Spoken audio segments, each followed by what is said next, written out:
Subscribe करें और bell दबाएं ताकि कोई खबर रह न जाए।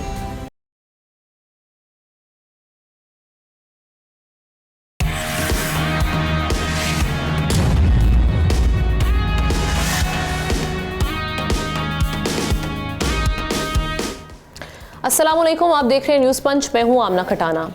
आगाज़ में बात करेंगे मिडल ईस्ट के हालात के हवाले से। प्रेसिडेंट ट्रंप धमकियों के बाद से हम उनकी जो धमकियां आ रही हैं, यहाँ पर अब देख रहे हैं कि सिचुएशन अब भी जंग की तरफ दिखाई दे रही है। लेकिन यूएई के बाद सऊदी वली अहद मोहम्मद बिन सलमान ने भी वाज़ेह ऐलान कर दिया कि सऊदी सरजमीन और फ़ज़ाई हदूद ईरान के खिलाफ इस्तेमाल नहीं होने देंगे। उधर रशिया और चाइना ने ईरान और वेनेजुएला पर मुश्तरका हिकमत अमली तय कर ली है। रूसी वज़ीर दिफा और चीनी हम मनसब के दरमियान वीडियो लिंक पर राब्ते में आलमी सिक्योरिटी की बदलती सूरत हाल पर गहरी तशवीश का इजहार किया गया है, जबकि इजरायली धमकियों के बाद ईरान ने अब नए हरमज़ के करीब फौजी मशकों का ऐलान कर दिया है और अमरीकी बहरी बेड़े की पेशकदमी भी जारी है।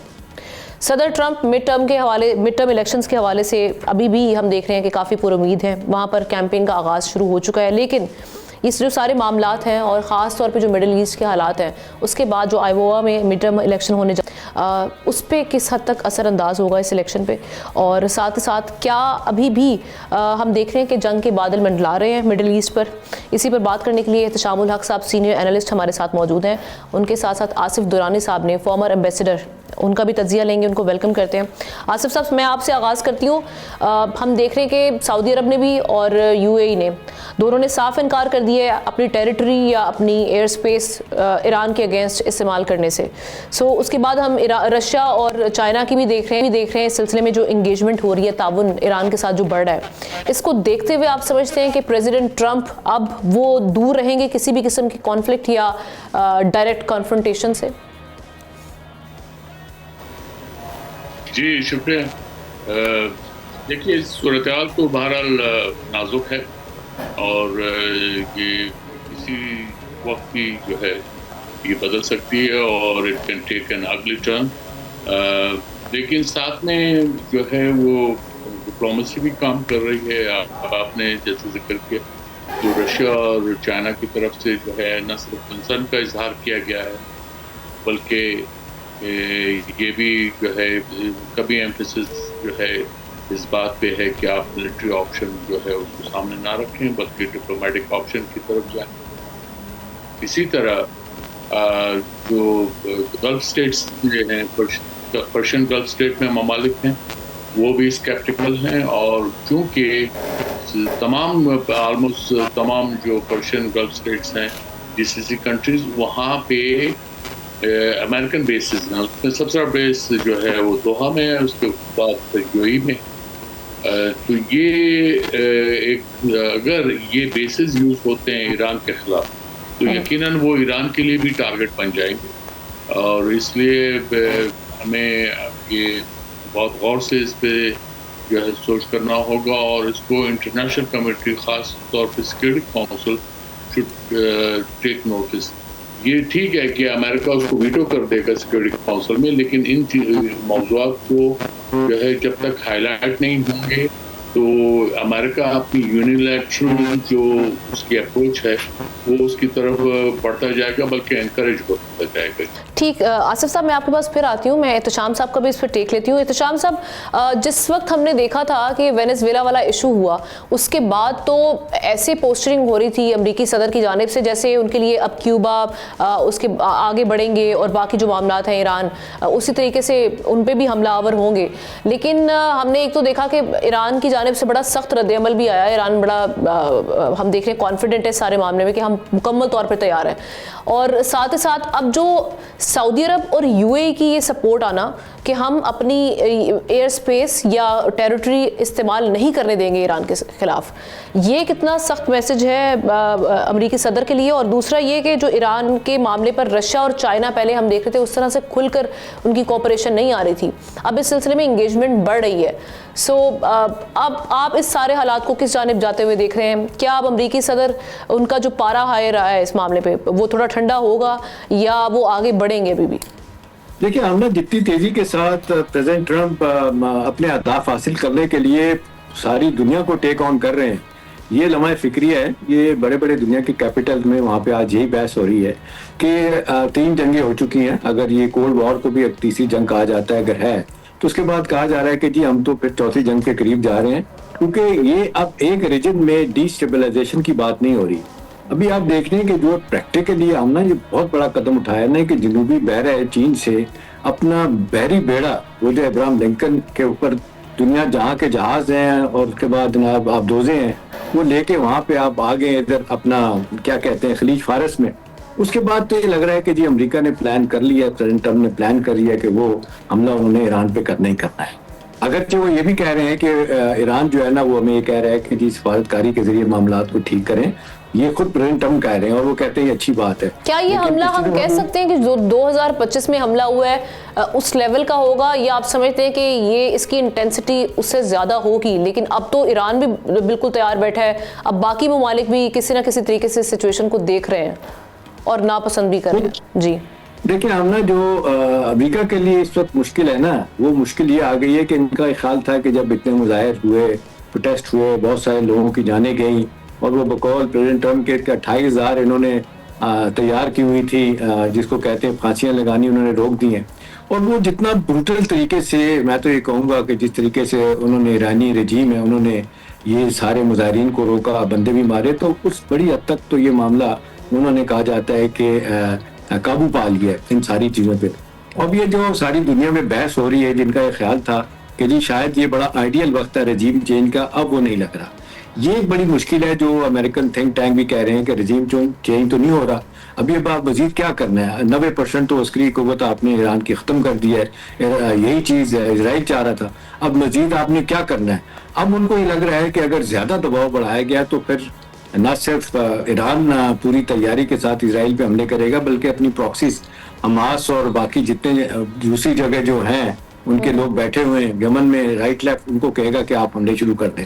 और इसराइल से जो खबरें आ रही हैं कि उनका एंटी मिसाइल प्रोग्राम जो है ना वो अब बड़ा स्लो डाउन है और बहुत ज़्यादा उन्होंने ये पिछली दफ़ा जो इन्होंने मिसाइल ड्रोन मारे थे अपने ईरान ने, उसके बाद से वो कहते हैं उनकी कुव्वत कम हुई है और थोड़ा टाइम लगेगा दोबारा वो कुव्वत हासिल करने में। और कहा जा रहा है इन द मीन टाइम अगर ये बड़ा भरपूर जो ईरानी कह रहे हैं कि हज़ारों की तादाद में हमले करने हैं और वो उनके बैलिस्टिक जो मिसाइल हैं सुपरसोनिक, वो कहा जा रहा है कि आयरन डोम को वो तोड़ के तो उन्होंने कई जगहों पे तबाही फेरी थी।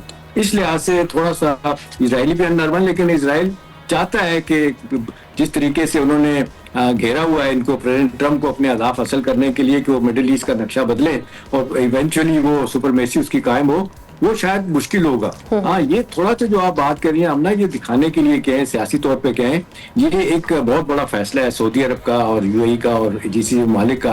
तो वो कहते हैं कि जी अपनी ज़मीन को, अपनी बहरिया को, बहरी इलाकों को और फिजाई इलाकों को हम नहीं इस्तेमाल करने देंगे हम लोग के लिए। ये एक मैसेज तो गया अमेरिका को, अगरचे अमेरिका ने इनकी इजाज़त तो नहीं लेनी, लेकिन एक खतरे का इज़हार किया जा रहा है कि 45,000 अमरीकी ट्रुप्स जो जीसीसी में स्टेशन है उनके कहा जा रहा है ना कि तकरीबन इस वक्त 20-25 के करीब यहाँ के उनके डिफेंस के जितनी जगह बना के रखी उन्होंने अमेरिका ने अपनी, वो उन पे जिसको कहते हैं हमले करेगा। यानी आप समझते हैं अटैक तो होगा ईरान में? देखिए ये मुझे लग रहा है कि ये जो लेटेस्ट काम किया है ना बहरी बेड़ा मुंतकिल करना खलीज फारस में, ये ऐसा नहीं है। ये पोस्टिंग नहीं है। कहा जा रहा है कि ये कहा जा रहा है कि सेकंड वर्ल्ड वॉर के बाद सबसे बड़ी जिसको कहते हैं कि न सिर्फ उन्होंने फिजाइया की मशकें शुरू की हैं और इतना ज्यादा साजो सामान लेके कहीं भी अमेरिका नहीं गया। और इस सारे सिलसिले में यूरोप कहाँ पे आपको खड़ा हुआ दिखाई दे रहा है? क्योंकि वो तो ऑलरेडी प्रेसिडेंट ट्रम्प की पॉलिसी से आधा यूरोप तकसीम है, नाखुश है। तो आपको क्या लगता है कि ये सारी सिचुएशन में उनको क्या पसंद किया जाएगा इस अमल को, या क्या? क्योंकि पहले तो हम देखते रहे माजी में यूरोप भी ईरान की जो मामलात हैं उस पर अमेरिका के साथ रहा है, सिमिलर उनका इस हवाले से माइंडसेट रहा है।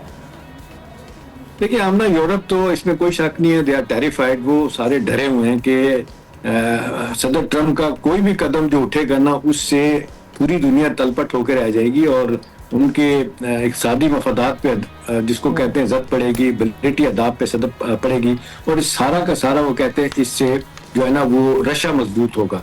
और बल्कि लोग तो ये कह रहे हैं कि प्रेसिडेंट ट्रम्प के इस रवैये से लेजिटिमेसी मिल गई है प्रेसिडेंट पुतिन को कि जो उन्होंने वहां पे किया यूक्रेन में और डॉनबास का इलाका भी लेने जा रहे हैं। इसी तरह चाइना जो है ना उसको भी कहते हैं कुछ सवालों से ये कहा जा रहा है कि समझा जा रहा है कि ताइवान पे वो कब्जा वो भी किसी वक्त कर सकते हैं, अगर चाइनीज इतनी जल्दी ये काम करने वाले नहीं। आपने देखा उन्होंने 60 साल के बाद जो वायदा किया था उन्होंने बरतानिया के साथ वो आराम से आज 16 साल पहले उन्होंने हांगकांग को ले लिया था।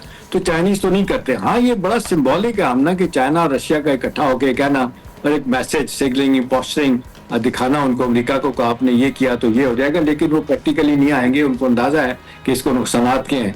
अब लेकिन सवाल पूछ रहे हैं हमना सब जगहों पे कि अब अमेरिका और क्या चाहता है। अभी देखना इजराइल की खातर आपने ईरान की तबाही फेर चुके हैं, मजीद करना चाहते हैं। वो जो करना चाहते थे रजीम चेंज वो तो नहीं हुआ। अब उसकी आड़ में अगर आप कुछ और करना चाहेंगे तो वो हम तो होंगे और फिर इजराइल के अदाब भी पूरे होंगे। और वो लोग कहते हैं कि खुदाना खास्ता इजराइल जो तफ्तान बॉर्डर पे बैठा होगा तो हमारे लिए मुश्किलात होंगी। लेकिन अच्छी बात है हमना कि जीसीसी मालिक पहली मरतबा कलेक्टिवली अमेरिका को मैसेज दे रहे हैं कि देखें ये काम ना करें, ये हमारे नुकसान दर्द सर इनके लिए ना बन जाए। बिल्कुल ठीक है आसिफ साहब। तो फिर ये जो सारे हालात में हम ये कह सकते हैं कि मिडिल ईस्ट में अभी इस किस्म का कोई मिस एडवेंचर नहीं दिखाई दे रहा। और साथ ही साथ इस पर भी ज़रा कमेंट कीजिएगा, ये जो मिड टर्म इलेक्शन हो रहे हैं अमेरिका में, इसका इन सारे हालात पे और जो अमेरिकी सदर की जो पॉलिसीज रही हैं आपको क्या किस तरीके से असरअंदाज होते हुए दिखाई दे रहे हैं? देखिए, वो मिड टर्म में एक रेगुलर एक्सरसाइज होती है अमेरिका के अंदर और उसमें जो अगली हुकूमत है चाहे वो रिपब्लिकन की हो या डेमोक्रेट्स की हो वो डिटरमिन होता है। तो अभी इस वक्त जो है प्रेसिडेंट ट्रम्प का ग्राफ एटलीस्ट जो बाइबल बेल्ट है उसमें तो ऊपर जा रहा है और उसमें इक्तिसादी तौर पे भी उन्होंने कुछ इम्प्रूवमेंट की है और सो कॉल्ड मागा मेक अमेरिका ग्रेट अगेन जो उनका स्लोगन है वो भी बिक रहा है, स्पेशली विद द वाइट। लेकिन इसके साथ ही अमेरिकन पॉलिटिक्स जो है वो बहुत ज़्यादा इस वक्त तशन्नुश का शिकार है, बहुत टेंशन है उसमें और डिवाइडेड है। तो ये खतरनाक ट्रेंड अमेरिका के अंदर भी है। लेकिन ग्रीनलैंड के मसले पर लेकर हम देख रहे हैं कि उसमें भी जो अभी नए सर्वेज आए हैं उसमें अमेरिकन इस चीज़ पे खुश नहीं हैं और साथ ही साथ जो हम यूरोप के हवाले से भी देख रहे हैं जो रद्द-ए-अमल आया है। सो आप जो न्यू अलायंसेस बन रहे हैं और सारी जो पॉलिसीज़ हैं ओवरऑल उसका कैसे तज्जिया करेंगे? सॉरी कम अगेन, आपका I couldn't hear your question. Asif साहब, जो अभी हम देख रहे हैं ख़ास तौर पे ग्रीनलैंड के मसले को देखकर, तो अभी जो न्यू सर्वेज आए हैं तो अमेरिकन इस मामले पर खुश नहीं है। जैसे ग्रीनलैंड को भी अब वो कैप्चर करने का सोच रहे हैं अमेरिकी सदर, और इस पे हम यूरोप की जानिब से भी हम देख रहे हैं कि वो भी नाखुश हैं। सो ये इस पॉलिसी के हवाले से भी बताइएगा, और ग्रीनलैंड को कैप्चर करने में कामयाब हो जाएंगे अमेरिकी सदर? बात यह है कि अगर अमेरिका कैप्चर करेगा तो वो एक तरह की दुश्मनी कर लेगा और नेटो आप समझ जाएं ख़त्म हो जाएगा।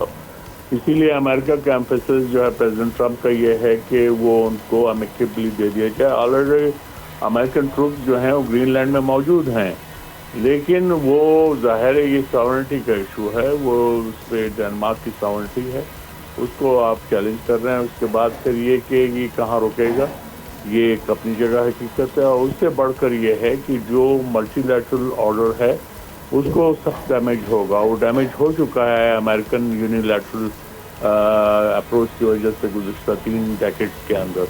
तो ये और प्रेसिडेंट ट्रम्प जो है इस मामले में कुछ ज़्यादा ही आगे जा रहे हैं, तो इसलिए ऑलरेडी जो है मिसट्रस्ट पैदा हो चुका है between European countries who make the bulk of the NATO size। और उसके बाद उसके कनाडा के साथ आपने जो देखा, कनाडा के प्राइम मिनिस्टर ने जो है जिस तरह से जो है वो मिड रैंकिंग कंट्रीज के दरमियान इत्तेहाद की बात की है।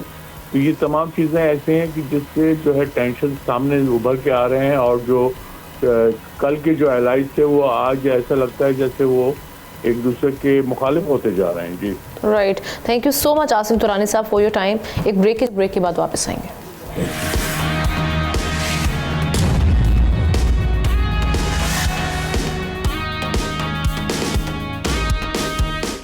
वेलकम बैक नाजरीन। सर्द मौसम में कराची का सियासी पारा गैर मामूली हद तक बढ़ चुका है। सानिया गुल प्लाजा पर पीपल्स पार्टी और एमक्यूएम आमने सामने आ चुके हैं और लफ्जी गोलाबारी जारी है।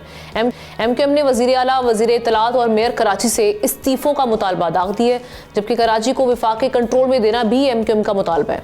एमक्यूएम के मुतालबात और इल्जामात पर शर्जील इनाम मेमन ने कहा है कि एमक्यूएम की तरह पीपल्स पार्टी खैराती या जाली नहीं बल्कि जेन्युइन मैंडेट से मुंतखब होकर आई है। हम किसी से डिक्टेशन नहीं लेते। इस सारी सूरत हाल पर राना सनाउल्लाह ने कहा कि हालात ऐसे हैं कि सदर और वजीर आजम को मुदाखलत करना पड़ सकती है, जबकि अमीर जमात इस्लामी हाफिज नईम इस सारी सूरत हाल को पीपल्स पार्टी और एमक्यूएम की नूरा कश्ती करार दे रहे हैं। अब ये जो सारी सिचुएशन है, क्या नाराजगियां दूर हो पाएंगी और ये जो इस्तीफों का मुतालबा है ये किस हद तक फेयर है, बाकी सारे मामला इन पर बात करने के लिए इत्तेशाम साहब के साथ हमें ज्वाइन कर लिए कादिर खान मंदुखेल साहब ने, पाकिस्तान पीपल्स पार्टी के सीनियर रहनुमा। बहुत शुक्रिया कादिर खान साहब। इतनी नाराजगियां क्यों इतनी बढ़ चुकी हैं कि हम देख रहे हैं कि विफाक को कंट्रोल देने का कहा जा रहा है एमक्यूएम की जानिब से, उसके बाद फिर सीएम का इस्तीफा, ये मुतालबा भी सामने आना, क्या मामलात हुए, कैसे इस नहज तक पहुंच गए? जाहिलों का जवाब कोई देना नहीं चाहता है, न देने की जरूरत है। अब चूंकि आपने सवाल किए तो मैं दे देता हूँ। इन जाहिलों से ये पूछें कि यहाँ कराची में लोग जल रहे थे आग में, आपको यही मौका चाहिए था असम्बली में अपने भाषण देने के, यहाँ मुखबर खास ने प्रेस कॉन्फ्रेंस, यही मौका चाहिए था आपको? आप बजाय ये कि उन जख्मों के ऊपर नमक के बजाय मरहम लगाते, आप उनको तसल्ली देते, आप सिंध हुकूमत को ऑफर करते जो आपकी जिम्मे है, क्योंकि वफाक है ना, सिंध तो पाकिस्तान का हिस्सा है, कोई अफगानिस्तान या ईरान का हिस्सा तो नहीं है ना। तो ऐसे मौके की तलाश, ये हाइब्रिड निज़ाम के रो रवा और दूसरा ये मुखबर खास कराची का, इनको इसी वक्त का इंतज़ार था, इसी जगह की तलाशी है ना। अगर आपको औकात है तो कर देना, अगर आपकी औकात है 2/3 मेजॉरिटी के तो कर डाले ना। 18वीं तरमीम भी ख़त्म कर ले, कराची को भी वफाक के हवाले कर दें, फिर देखते हैं हम क्या करते हैं। और ये विफाक आप समझते हैं ऑन बोर्ड है इस मामले पर? उनकी जानिब से भी कोई लुकमा या इशारा मिला है जिसके बाद वो बार बार कह रहे हैं विफाक को कंट्रोल दिया जाए? बिल्कुल बिल्कुल बिल्कुल। एक हाइब्रिड निज़ाम का MNA जो 25 साल से बनता आ रहा है, ख्वाजा आसिफ की बात कर रहा हूँ, कुछ शर्म होती है, कोया होती है, मगर गैरत नाम की कुछ चीज़ नहीं इस आदमी में। वो इस तरह असम्बली के फ्लोर पे सीनियर वजीर है, असम्बली के फ्लोर पे अगर ये बात कर रहे हैं तो ये वफाक नहीं है तो और किसका है? ये राना सनाउल्लाह ने इसके बारे में कहा कि जाती बयान है, मेरे साथ दूसरी स्टेट मिनिस्टर बैठी हुई थी शिजरा मुस्तफ़ा अली साहबा, वो कह रहे नहीं रियासत का बयान है। सवाल ये है कि इन लोगों को क्या सानिया गुल प्लाजा का इंतजार था? आम दिनों में भी असम्बली में आप भाषण देते हो फिर चले जाते हो, और ये ख्वाजा आसिफ है जो इसी असम्बली के फ्लोर पे अदारों को जो है ना वो बुरा भला कहते थे, आज क़यामत की निशानी देख लेके वज़ीर दिफा बना बैठा हुआ है। यानी आप समझते हैं कि विफाक के भी नीयत में कहीं ना कहीं खोट है, तभी ये इस मामले को इतना हाईलाइट किया जा रहा है? ये कहीं वजह ये तो नहीं कि PMLN के नंबर पूरे हो चुके हैं? वजीर होके सीनियर है मुस्लिम लीग नून का, हाइब्रिड निज़ाम के रो रवा और बेनिफिशरी है, जो खुद अपने मुंह से कहता है, उसकी जाती बयान कैसे हो सकती है और वो भी असम्बली के फ्लोर पे? PMLN के नंबर भी तो पूरे हो चुके हैं ना कादिर खान साहब, उसकी वजह से तो नहीं अब ये सिचुएशन बन रही? जी जी जी जी बिल्कुल। मैं तो पहले ही अपनी पार्टी को कह चुका हूँ आज से 3 महीने पहले कि इनकी नंबर जो है ना वो पूरे हो चुका है। जो मुस्लिम लीग नून के बारे में कहा जाता है कि ये जब पाँव पड़ते हैं, जब मुसीबत में होते हैं, जब फंसते हैं तो पाँव पड़ते हैं, और जब मतलब निकल जाते हैं तो गर्दन को आग लगाते हैं। तो ये गर्दन के आग लगाने की इनके वक्त आ गई है, लेकिन इनको ये नहीं पता कि ये पीपल्स पार्टी है, ये गोरे लोगों की जमात है, ये 58 साल की तारीख है इनकी। ये कोई PTI के बर्गर बचे नहीं है कि आपने डरा धमका के और वो भाग गए। हमने फांसियां देखी, हमने कोड़े देखे, हमने जेल देखे, क्या कर सकते हो? आपकी वफाक क्या, आपका पंजाब भी नहीं चल सकेगा, वफाक तो दूर की बात है। पंजाब तो आपको हेल्प करने का, मरीम नवाज साहिबा की जो स्टेटमेंट है वो कह रही है गुल प्लाजा में किसी किस्म की हेल्प चाहिए हो, वो तो कहती हैं हम खड़े हैं आपके साथ। ये 10 दिन बाद कह रही है मरीम नवाज साहिबा की कल की स्टेटमेंट। जी जी हाँ, तो कल तो कितने दिन हो गए ना? कादिर खान साहब, मेरे ज़हन में 1-2 सवाल आ रहे हैं। अभी देखें जो फौरी तौर पे इख्लाफात की बनी है वजह पीपल्स पार्टी और एमक्यूएम की, वो ये कहते हैं कि जी जिस तरीके से एक डेडिकेटेड सिक्योरिटी हम लोगों को दी हुई थी इसको खत्म कर दिया गया। अब जो मुख्तलिफ बयान आए जिससे कन्फ्यूजन हुआ, स्पोक्स पर्सन जो है वो सिंध गवर्नमेंट को कहते हैं ऐसी तो कोई बात ही नहीं है, और दूसरी तरफ कहा जाता है कि जी देखें सिक्योरिटी जो है ना वो हर किसी को प्रोवाइड नहीं की जा सकती, इसके बहुत सारे इश्यूज हैं। फिर एक बयान बीच में इंटीरियर मिनिस्ट्री के हवाले से भी आया कि ये काम तो वो कर रहे होते हैं, वो कहते हैं कि जी गाड़ियां नहीं है, चीजें नहीं है। तो आपको क्या लगता है असल मामला क्या है? क्योंकि बुनियादी वजह तो इख्तलाफात की कादर साहब यही बनी है ना, जो सिक्योरिटी वापस लेने की बातें हो रही हैं। तो असल कहानी क्या है ये हमें बताए ना आज। नहीं, ये तो एहतशाम साहब सिक्योरिटी वाली बात तो कल आई है, मगर मुस्तफ़ा कमाल ने तो 4 दिन पहले बल्कि सानी के 2 दिन बाद उन्होंने यहाँ प्रेस कॉन्फ्रेंस की है। उसको क्या मसला था? ख्वाजा आसिफ ने तो अगले दिन कर दी है, वहां कौन सी मौत पड़ी थी इनको? सवाल ये है कि वो मुंह में छुरी, मुंह में बगल में छुरी, मुंह पे राम राम, ये वही लोग हैं, ये वही लोग हैं जो इस तरह की पॉलिसी रखते हैं, इस तरह की बयानात करते हैं।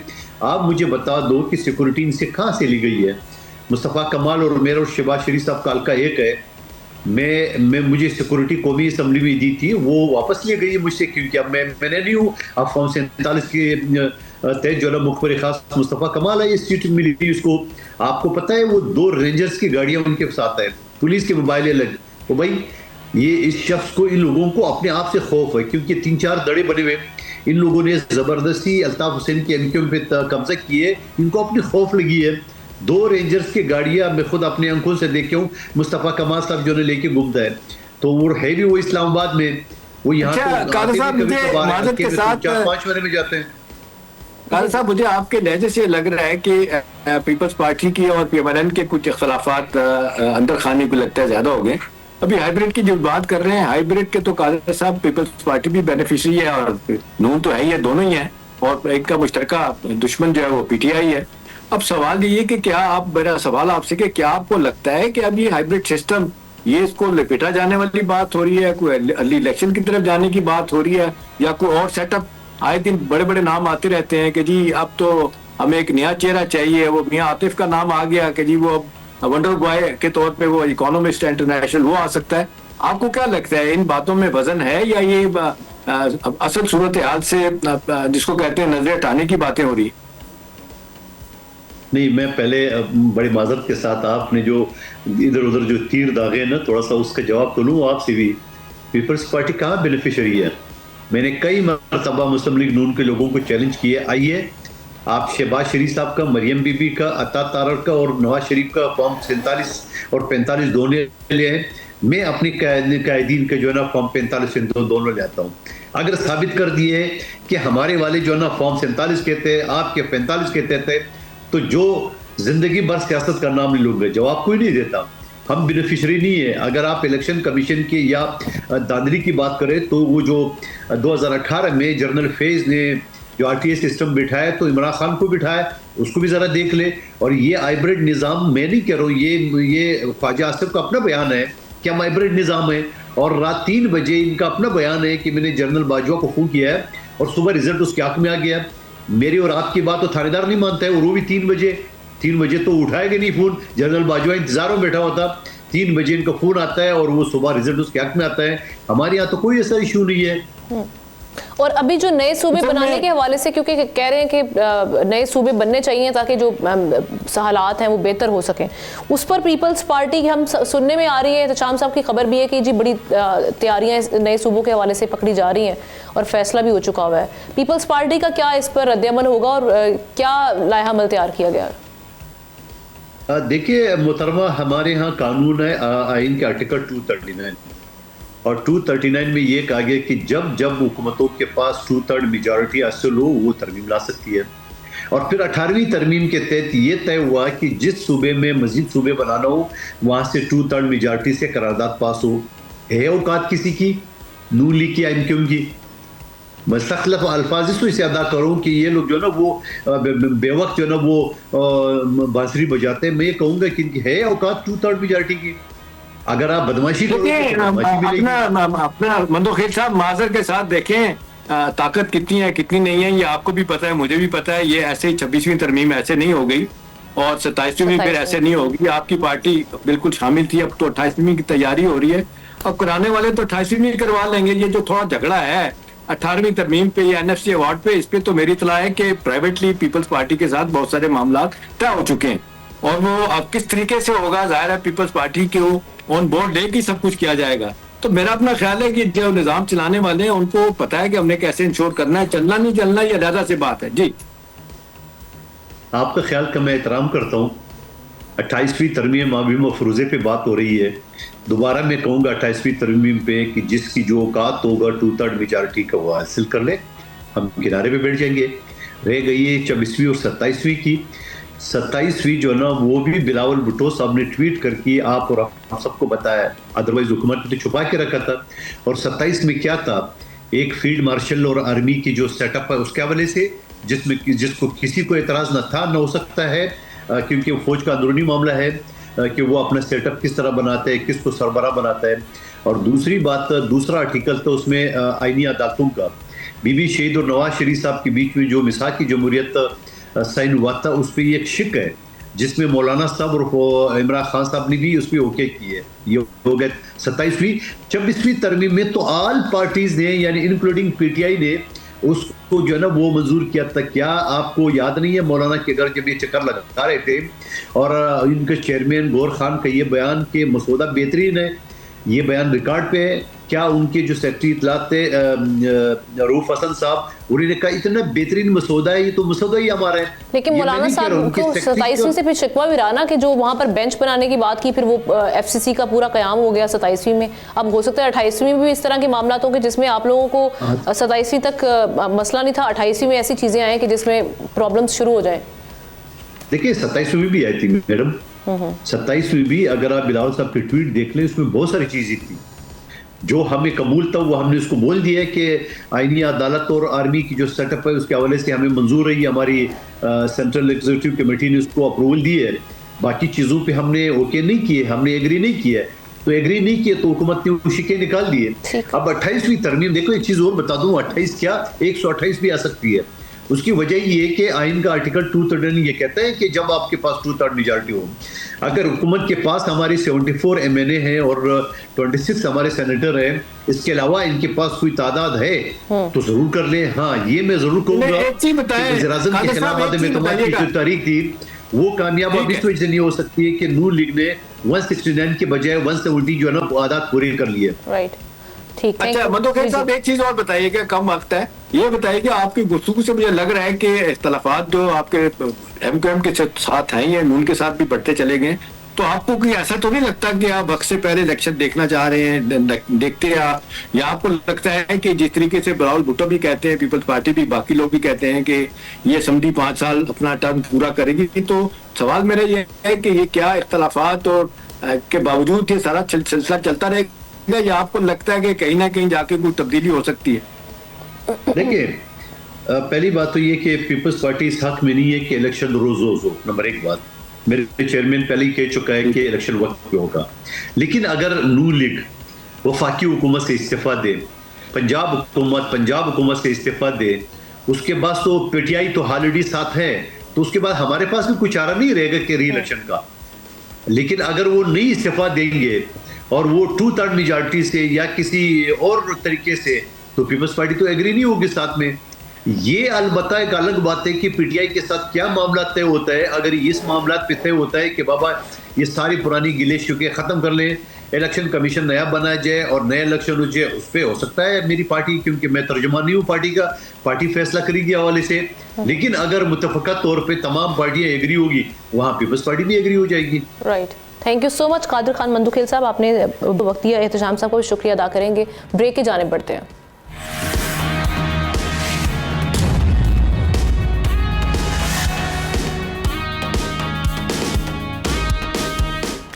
वेलकम बैक नाजरीन। बात करेंगे इस वक्त राइस एक्सपोर्ट के हवाले से खबरें पाई जाती हैं कि चावल को पाकिस्तान की बरामदी इजलास में अहम मकाम हासिल है। पाकिस्तान और तुर्की ने चावल की तिजारत को वुसअत देने पर इत्तफाक कर लिया है।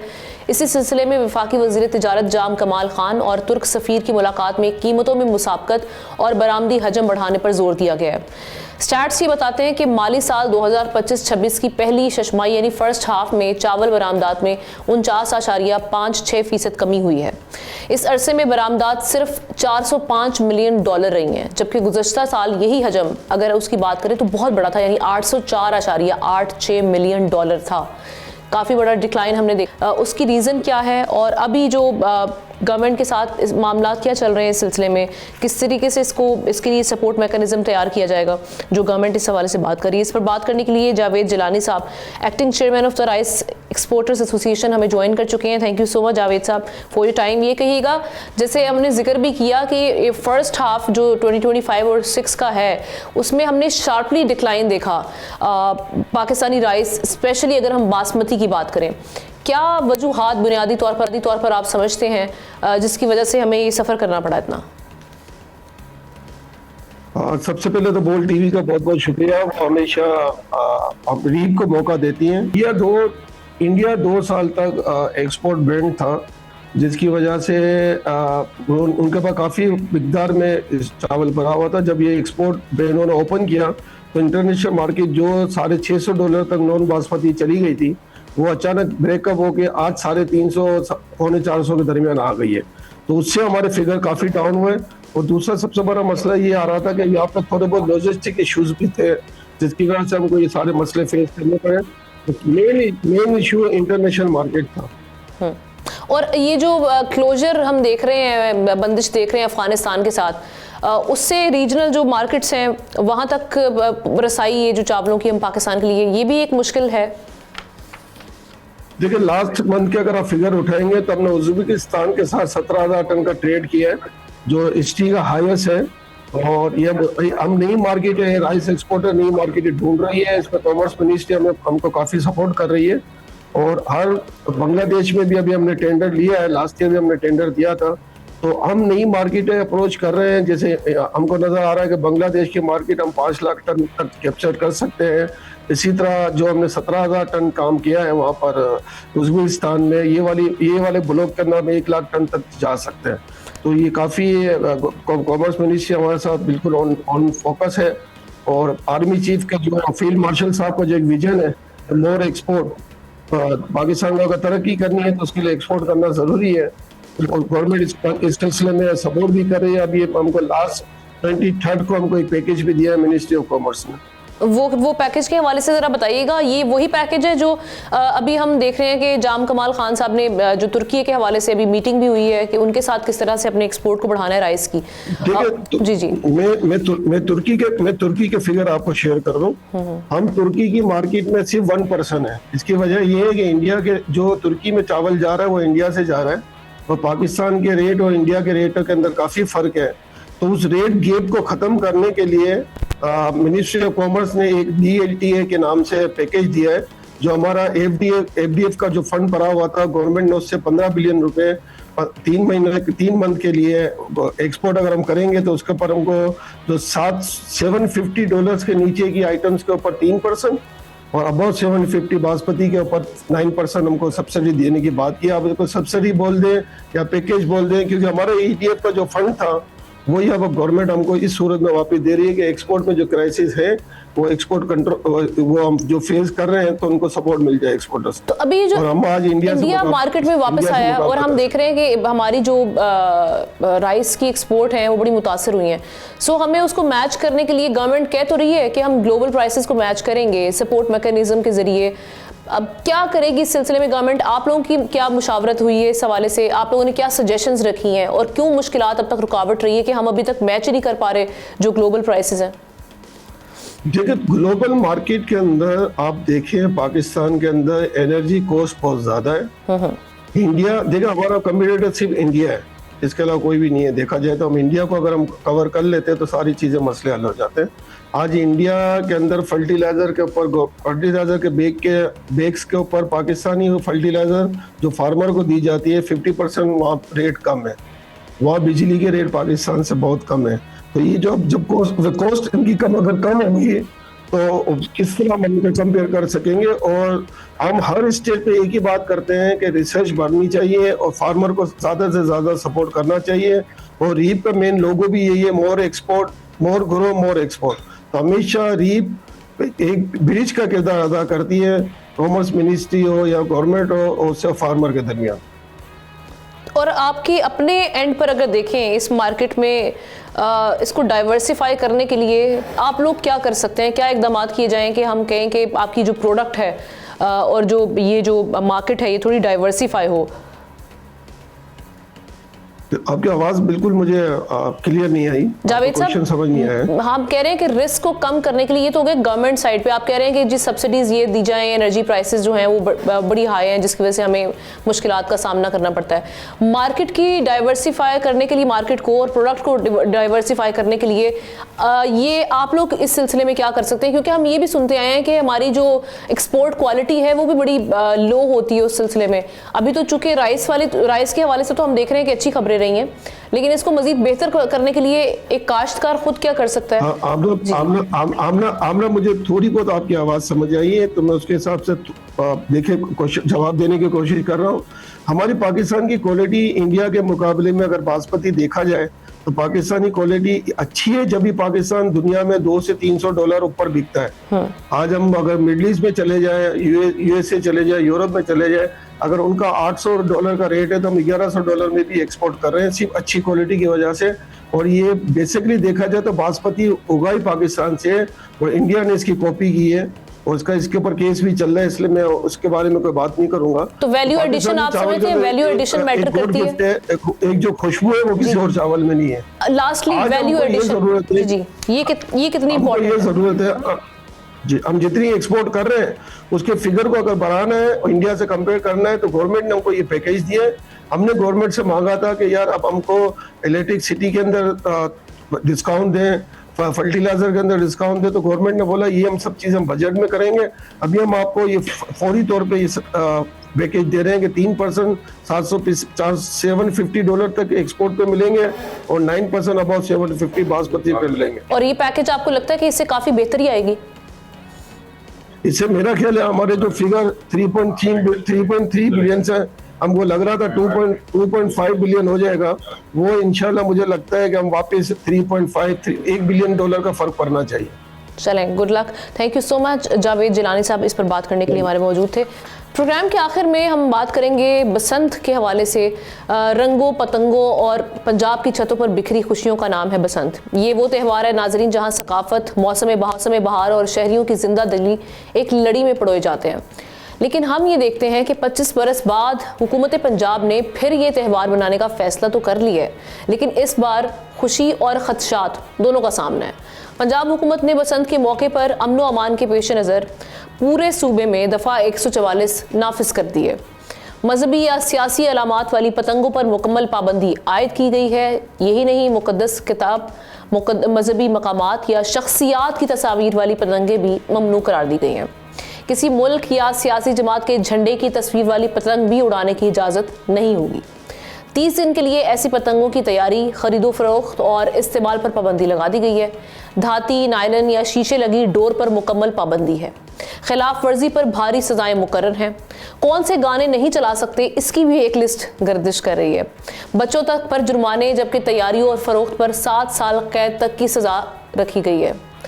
हम 2001 की अगर बात करते हैं, उस वक्त की जो बसंत हुई थी, गला कटने के उसके होलनाक वाक़यात के बाद बसंत पर पाबंदी लगा दी गई थी। अब एक बार फिर मुख्तलिफ वाक़यात खदशात को ज़िंदा कर रहे हैं। लाहौर में 6 से 8 फरवरी तक सिर्फ सादा रंगों की पतंगों की इजाज़त दी गई है। लेकिन सवाल ये कि इतनी पाबंदी लोग किस तरीके से इस बसंत को सेलिब्रेट करेंगे, ये तो आने वाला वक्त बताएगा। क्योंकि अभी भी हम देख रहे हैं इस हवाले से काफ़ी जो सोशल मीडिया पर काफ़ी बहस भी चल रही है और फुटेजेस भी हमारे सामने आ रही हैं कि किस तरीके से सेलिब्रेशन के लिए तैयारियां की जा रही हैं। लेकिन क्या इसके बाद क्या हालात बनेंगे, ये बसंत के बाद ही पता चलेगा। और अल्लाह करे कि खैर आफियत से ये बसंत गुजर जाए। इसमें जो हम डेथ टोल देखते हैं, जो हर साल ही रिकॉर्ड होता रहा है, जब माजी में ये बसंत होती रही है, वो इस बार ना हो। इसके साथ ही प्रोग्राम के आखिर में अपनी राय का इजहार कीजिएगा इस खबर के हवाले से। हमें इजाज़त दीजिए, इंशाल्लाह कल मुलाकात करेंगे। अल्लाह हाफ़िज़।